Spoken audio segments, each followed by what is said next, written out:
Diddy has filed a $50 million defamation lawsuit against his lawyer Ariel Mitchell and accuser Courtney Burgess, alleging that they concealed the existence of sex videos that showed Diddy having sex with children. Diddy has made the decision to target everyone who has opposed him, and it is said that he will sue each and every victim. During a September 27th appearance on News Nation, the accuser claimed to have videos of Diddy comes engaging in the sexual assault of celebrities and minors. According to court documents obtained by Diddy Combs files a $50 million defamation lawsuit against an accuser over alleged celeb sex tapes. The accuser is also suing their attorney, Ariel Mitchell, and Next Star Media Group, the parent company of News Nation, for spreading the claims based on the allegedly incriminating videos the accuser claimed to have in their possession.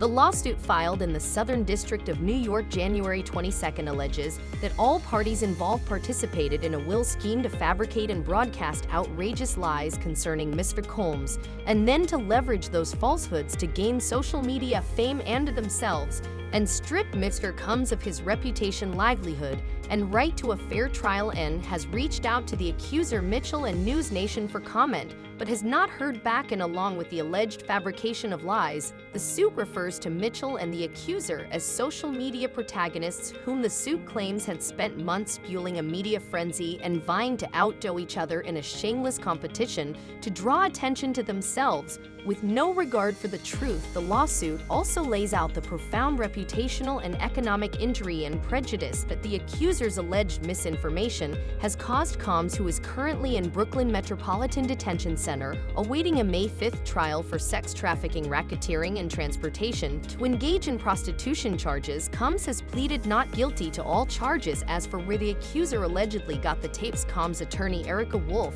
tells NU in a January 23rd statement that these defendants have willfully fabricated and disseminated outrageous lies with regard to the videos.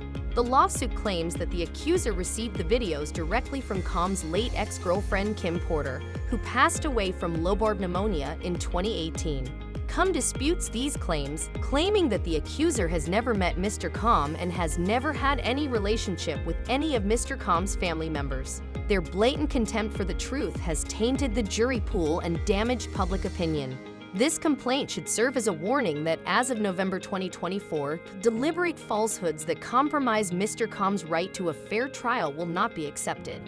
CEO of Alter Ego Records, according to Courtney Burgess, he had 11 flash drives with 8 freak-off tapes on them. According to Courtney, Kim Porter gave him these recordings and an electronic copy of her memoir to keep safe. The FBI apparently received the videos of Diddy Combs having sex with minors and 2 high-profile celebrities after Courtney was subpoenaed to appear before a grand jury. And those statements include descriptions of what the witness says he saw on those tapes. So I asked him about that, and he answered what he could, given the limitations imposed on him after testifying before the grand jury. Out of those 8 videos, 8 celebrities, 6 men and 2 women, how many of those 8 celebrities were close to being underage or potentially underage? 2 males. 2 males. And of those 8 celebrities, how many of them were intoxicated or under the influence of drugs? This is going to be all speculation. I just want to preface it by he wouldn't know if they were. Right. Sure. Appear to Let me be, rephrase right, it. Based on, yes. Understand. Out of the 8 celebrities who were recorded having intimate relations with Sean Combs, how many of them appear to be either inebriated or intoxicated or under the influence? All of them. All of them. Out of those 8, how many appear to be potentially victimized? How many might have been victimizing? I think all, to be honest, all. Were victims They or victims. were perpetrating? Victims. They were all 8 were victimized, Yeah, meaning victim. this was happening to them and they were inebriated. Right. Not knowing, I guess, how much proof it was in it, what they was doing. You made a lot of allegations, right? Are you expected to eventually turn those things over, or Well, that's what we're going to head over to do now. So we have a hearing now to determine what we're going to do in terms of what documents we'll have to turn over and what documents we do not have. So why were you in court tonight? Just to give testimony to the grand jury. He was subpoenaed by the court, so as we all know, if you don't answer a subpoena, the marshals will come to your house as they came to his house and they will bring you here. So that's why we're here today. I know you can't mention celebrities per se. You did mention some in the interview. So just to clarify, you can back that up with actual factual footage. We have, it's things that we have, but we got to go to the other courthouse. So I don't know if that's any more questions, but we got another hearing to go. Are you nervous or do you feel cool? God, I ain't never nervous. The only thing that's fair to me is God. But I know you did mention what was on the flash drive before. Would you be able to kind of go over that now, or is that something that you can't discuss? No, we're trying to go to discuss that now, what we will be able to talk to in terms of what was available and what was on those flash drives. Okay. But it was the book, so it is Kim Porter's book, but not necessarily some of the stuff with the celebs that were mentioned besides. It's hers. Nobody touched it. Oh, so it is her official book. Yes. Nobody. And no one touched it. Nobody altered it. Nothing. So it's not the copy that the gentleman said that he was selling before. No. No. It's two different copies. That one was edited, and we have. In their letter to Judge Arun Supankam, Diddy's legal team, led by attorneys Mark Agnifilo and Tiny Julos, requested a gag order against Courtney Burgess and other victims who might be coming forward. The attorneys asked the court to forbid potential witnesses and their lawyers from disclosing any information about Diddy after the gag order is in effect. Courtney was summoned back to testify once more. Apparently, the grand jury felt the same way that I felt, because we've learned that Courtney Burgess has been summoned back to testify again next week. So it's a good time to bring in Ariel Mitchell, Courtney Burgess's attorney. You saw her sitting beside Courtney on the air. Hey, it's good to see you again, Ariel. Boy, this is becoming a frequent visit that you and I are having. So talk to me a little bit about Diddy's team's reaction, because man, did they ever... They went to town in those legal filings, and I could see, like, you and me talking throughout the filings. They didn't like it. They were pretty pissed off, to say the least, very upset. And I would assume you'd be upset when you know the truth is coming out and the truth is continuing to come out, and somebody like Mr. Burgess is delivering that truth. Mr. Burgess actually told me that he believed that the purpose of that gag order letter that was written by Mark Agnifilo on November 3rd was because Diddy knew that it was Courtney who was bringing this information and said, well, he finally got me where he wants me. So we truly believe that not only Mark Agnifilo, but also Sean Combs is very much so aware that the things that Courtney has talked about and said he witnessed, and the things that were on the flash drives, including the book, as well as the other videos, were definitely of real events and things that had happened. And that is the last thing that Mr. Combs would like out about him, is these factual allegations of things that he has done and that he knows he's done. I should make note that the book is purported to be Kim Porter's manuscript turned into a book that apparently is on these flash drives. So big question, your client, Courtney Burgess, has been asked to come back on November 12th before the grand jury again. I know he told us it was not a good experience the first time. He felt like they were making him into a criminal. He said he just wanted to help the victims. Why does he have to go back?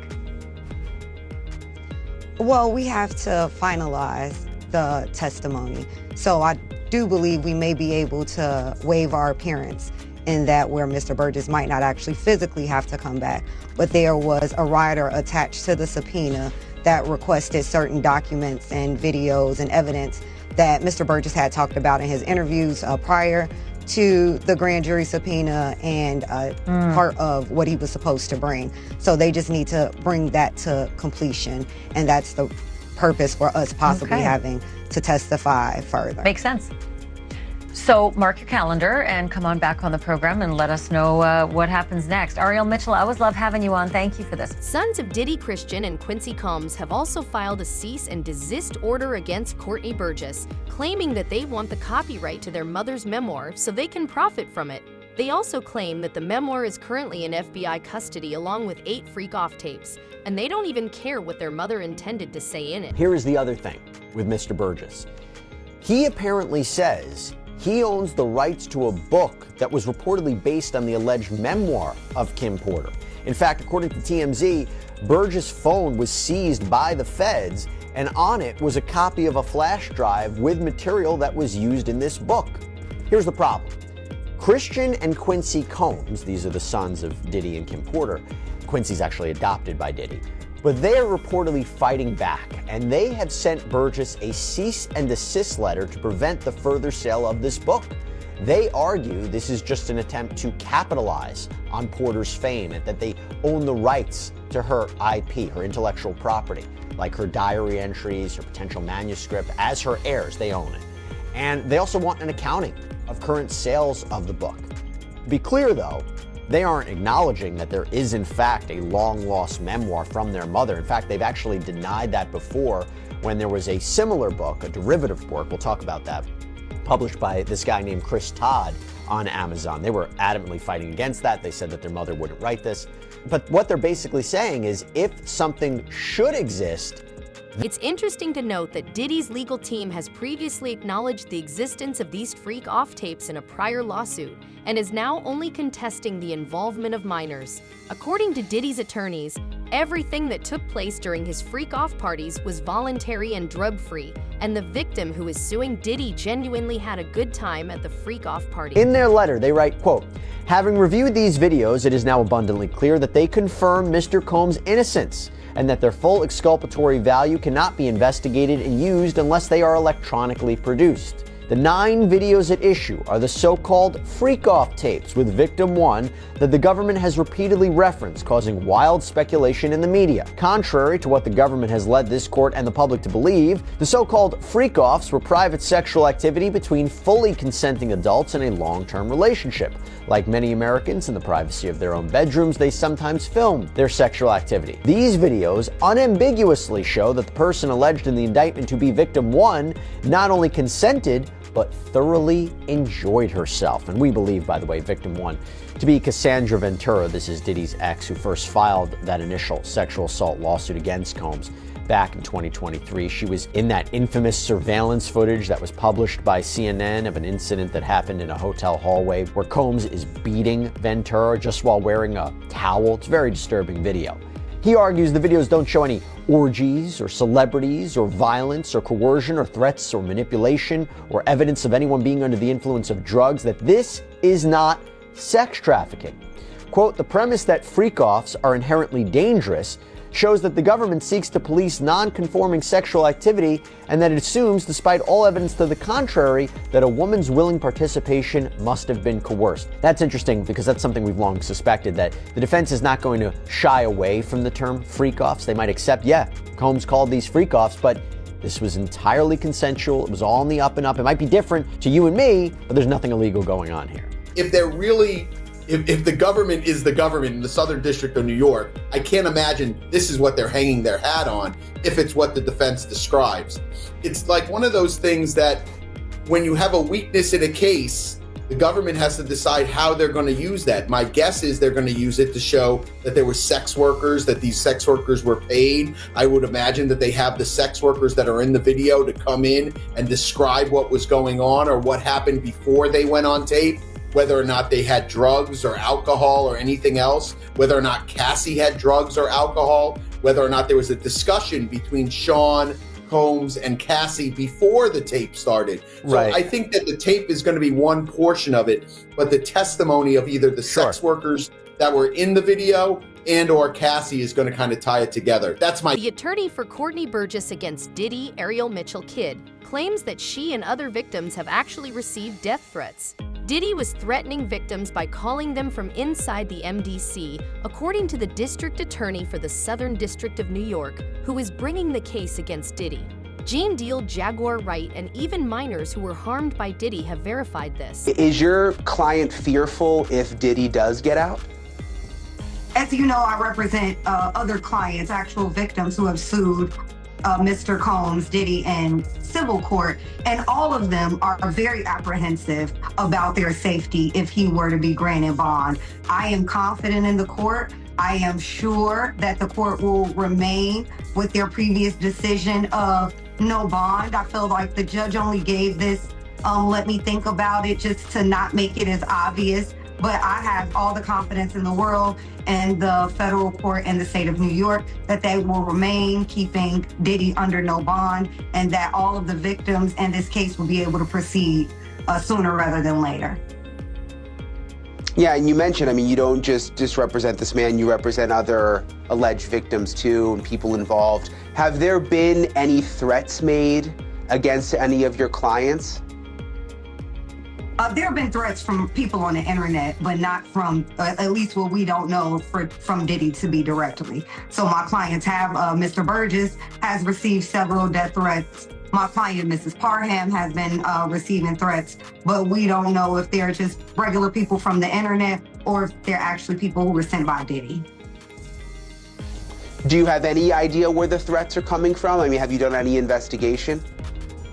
Well, most of the investigation leads us to a lot of burner accounts on Instagram, and we're trying to now sift through possibly working with law enforcement to try to get subpoenas to determine the IP addresses of where those threats were emanating. So, okay, interesting. We know that the cease and desist letter has now come. Has there been any other pressure of any kind that you or your clients have felt to stop talking? In general, I feel that the gag order, when we talk about that, Mark Agnifilio wrote about me specifically, and also all of the other plaintiffs in the civil lawsuits to try to have all of us gagged. There's pressure every day that it's continuing to talk about this is putting not only our lives in jeopardy, but could be potentially used against us in a gag order. So it was, I just want to make sure I understand correctly, it was Diddy's sons who actually sent the cease and desist? Is that the way it was worded? Yes, it was worded as coming from Quincy Brown and Christian Combs.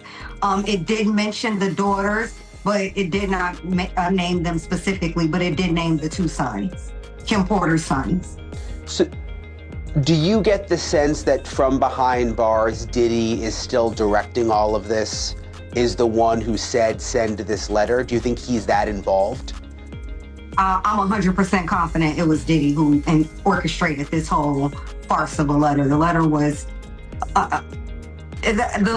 a waste of my time to read and a waste of the lawyer's time to write. I hope the lawyer who wrote that letter got paid triple, because it was actually a very stupid letter. Why do you say that? Why do you say stupid? Well, because they contradicted themselves in their own letter. In one breath, they're asserting that these sons have copyright, they're the copyright owners, and that Courtney is not the proper copyright holder. And then in the same breath is calling Courtney a liar and saying that the work they're saying they're the copyright owner of is a fake.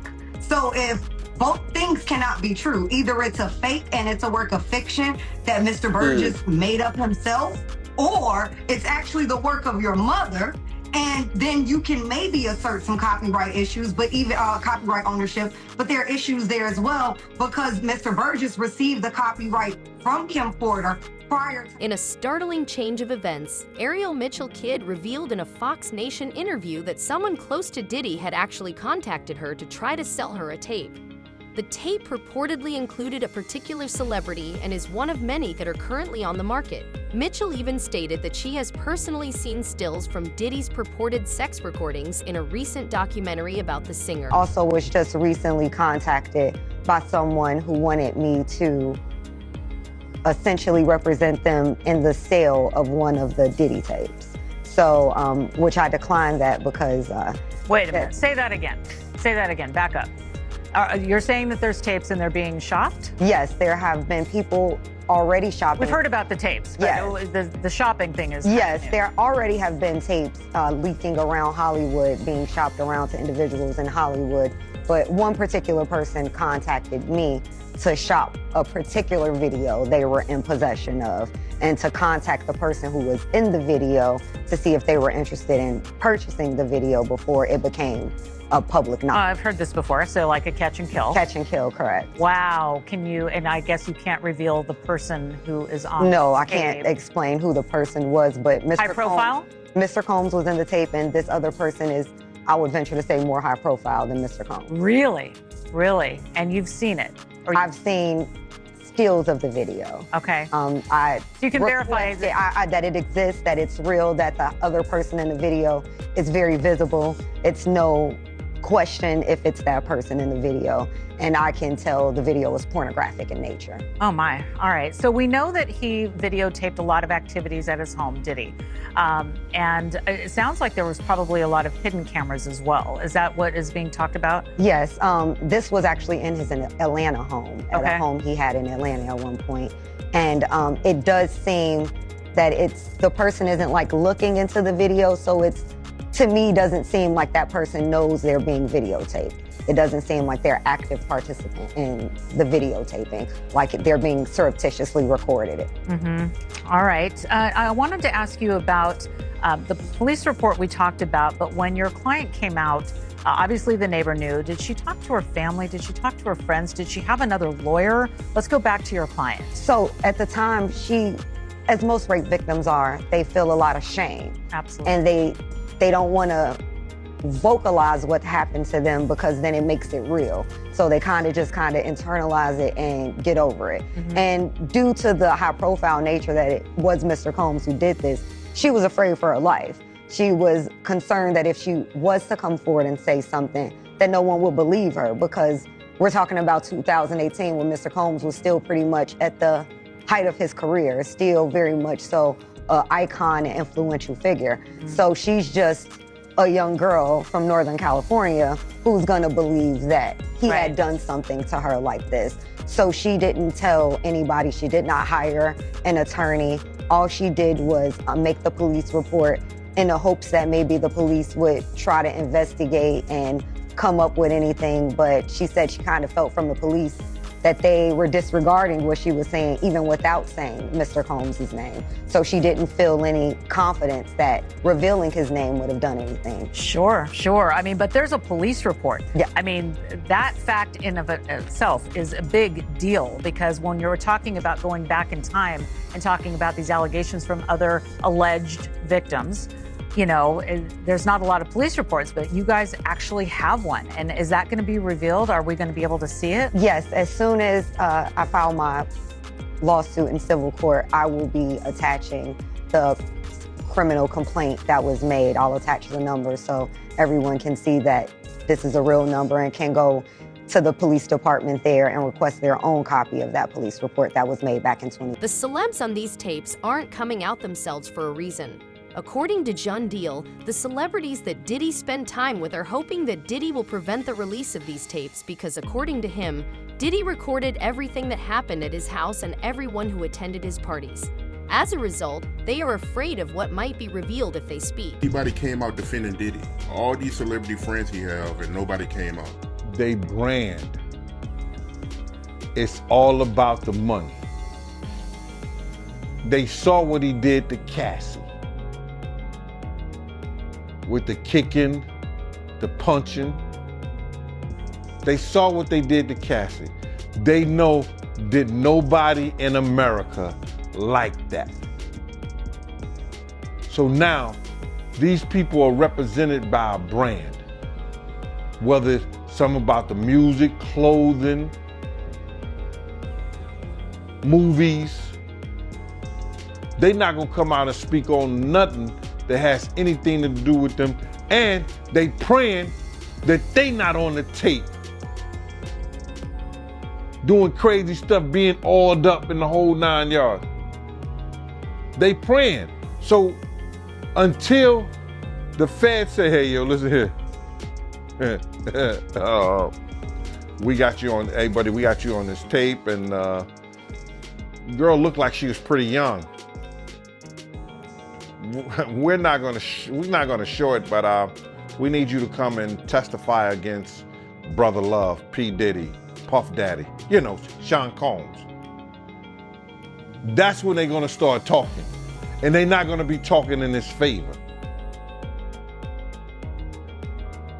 When the feds come to them and show them what they got on tape, because if he had 250 tapes all over, 250 cameras all over the house, somebody got caught stealing a cookie out the cookie jar.